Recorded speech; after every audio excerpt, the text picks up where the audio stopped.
F404 और F414 jet engines का हमने उनसे कॉन्ट्रैक्ट साइन किया, उनको डॉलरों में हार्ड कैश में पेमेंट दी कि साहब हम अपने देश में अमेरिकन GE 404 और 414 इंजिन्स मैन्युफैक्चर करेंगे, और जिसके चलते कि हमारे जो light combat aircraft, stealth aircraft है, उसमें ये इंजन लगेंगे और भारत की एयरफोर्स को इजाफा होगा, और हमारे पैसे हजम करके खा के अमेरिकन ने अड़ंगे लगाने शुरू कर दिए हैं। वो इंजन नहीं सप्लाई कर रहे साहब। वो जो हमने पहली बार ट्रस्ट किया अमेरिका को, ये तो साहब शरेआम डकैती है। ये आप किसी देश का पैसा जो आपकी बैंक में रखा है, खा जाओ।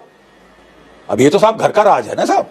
अरे साहब खतरनाक है अमेरिका से दुश्मनी मोल लेना, लेकिन उससे दोस्ती तो उससे भी ज्यादा खतरनाक है। नाजरीन, जैसा कि आपने हाईलाइट में देखा, मजीद वीडियो कुछ सेकंड के बाद आपके साथ शेयर करते हैं। भारत इस टाइम बहुत ज़्यादा परेशान है, क्योंकि भारत की मुश्किलात कम होने का नाम नहीं ले रही, बल्कि और ज़्यादा बढ़ती जा रही हैं। मोदी हुकूमत में भारत के हालात बहुत ज़्यादा बिगड़ते जा रहे हैं।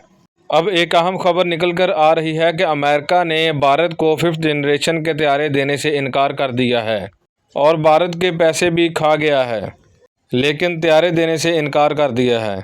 जिसके बाद पाकिस्तान के ख़िलाफ़ बोलने वाला जनरल बख्शी अब अमेरिका की मिन्नतें करता हुआ दिखाई दे रहा है।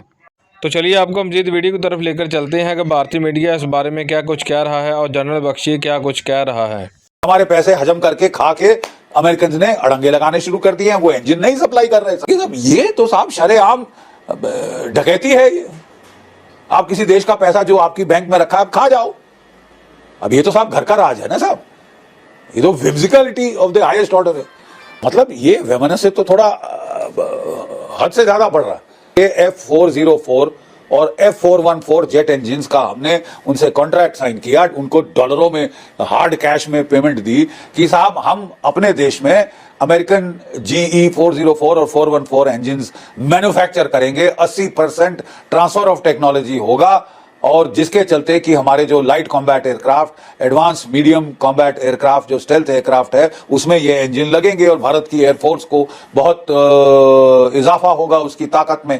42 स्क्वाड्रन हमें चाहिए, 30 स्क्वाड्रन पर हम हैं, और हमारे पैसे हजम करके खा के अमेरिकन ने अड़ंगे लगाने शुरू कर दिए हैं। वो इंजन नहीं सप्लाई कर रहे साहब।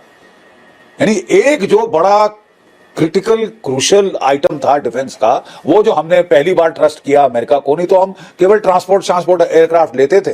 क्रिटिकल जहां पे नुकसान हो सकता है वहां नहीं जाते थे, क्योंकि अमेरिका को कुछ पता ही नहीं साहब।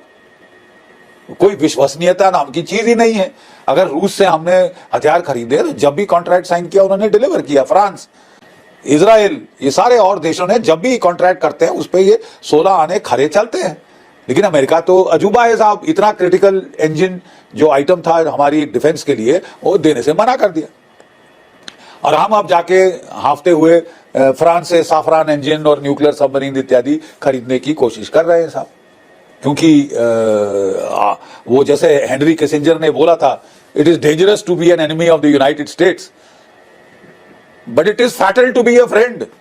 अरे साहब खतरनाक है अमेरिका से दुश्मनी मोल लेना, लेकिन उससे दोस्ती तो उससे भी ज्यादा खतरनाक है। और ये तो हमको साबित होता दिखाई दे रहा है। ये हॉस्टिलिटी क्यों है? क्या मैनिफेस्टेशन है हॉस्टिलिटी के? बांग्लादेश में साहब तख्ता पलट कर दिया हसीना वाजेद की सरकार का, जो भारत का बहुत सहयोग देती थी राष्ट्रीय सुरक्षा के मामलों के अंदर। और उन्होंने बताया कि उन पे दबाव था कि साहब मैडम आपकी इलेक्शन सारी हम ठीक कर देंगे, आप जरा सेंट मार्टिन आइलैंड हमको हैंड ओवर कर दीजिए, वहां नेवल एयरबेस हम बनाना चाहते हैं बे ऑफ बंगाल में, भारत के पिछवाड़े में।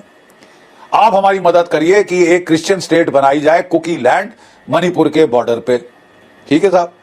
और खालिस्तान का कार्ड भारत के खिलाफ प्ले किया जा रहा है। और मैंने बताया सबसे ज्यादा जो स्टैब इन द बैक हुआ है वो तो साहब ये जेट इंजन की डील के ऊपर साफ मुकर गए, पैसे खा के मुकर गए।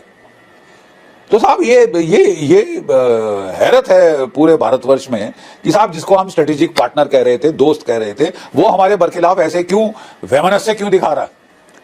नंबर एक तो साहब फैक्टर है कि रशिया यूक्रेन वॉर। बाइडेन साहब ने आते ही प्लान बना रखा था कि जब वो वाइस प्रेसिडेंट थे, वो यूक्रेन के साथ डील कर रहे थे, उनको लग रहा था अफगानिस्तान को बेवजह प्राथमिकता दी जा रही है ओबामा काल में, ओबामा शासन काल में। तो पहली चीज तो उन्होंने करी कि ये अफगानिस्तान से विड्रॉ करो, हम रूस के साथ लड़ना चाहते हैं यूक्रेन में और उसकी तैयारी करो। उन्होंने पहला आदेश दिया और ऐसा केओटिक विड्रॉल वहां से हमने आज तक देखा नहीं है।